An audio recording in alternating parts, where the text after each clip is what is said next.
महाराष्ट्र निवडणुकीत 60 लाख अतिरिक्त मते कुठून आली? हे बांगलादेशी मतदार होते का? त्यांना मोदी सरकारने आणले का? नाना पटोलेंचा गंभीर आरोप. महाराष्ट्र विधानसभा निवडणुकीत 66.65% मतदान झालं. हे निवडणूक आयोग सांगत असताना अतिरिक्त 60 लाख मते आली कुठून? हे बांगलादेशी मतदार होते का? असा गंभीर आरोप काँग्रेस प्रदेशाध्यक्ष नाना पटोले यांनी केला आहे. निवडणूक आयोगाने सांगितलं की 9,54,00,000 यादी फायनल झाली. एकूण मतदानात 9,70,25,000 झाले. 6,40,00,000 मतदारांनी मतदानाचा हक्क बजावल्याची आकडेवारी आहे.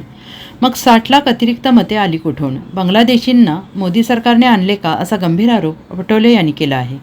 भाजपचे मोठे नेते म्हणतात मोठ्या प्रमाणात बांगलादेशी आले. जर बांगलादेशी आले तर 11 वर्षांचे केंद्र सरकार कमजोर असल्याचा घणाघात पटोले यांनी केला आहे.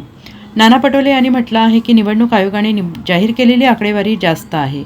आम्ही EVM मशीनवर आक्षेप घेतलेला नाही. नागपूरच्या अधिवेशनात मुख्यमंत्री फडणवीस निवडणूक आयोगाची बाजू मांडत होते. स्क्रिप्ट कोणी तयार करून दिली होती अशी विचारणा पटोले यांनी केली. मतदारांचे मत सुरक्षित नाही. राज्यात जिल्हाधिकारी तहसीलदारांना काँग्रेसतर्फे निवेदन देण्यात आल्याचं त्यांनी सांगितलं आहे.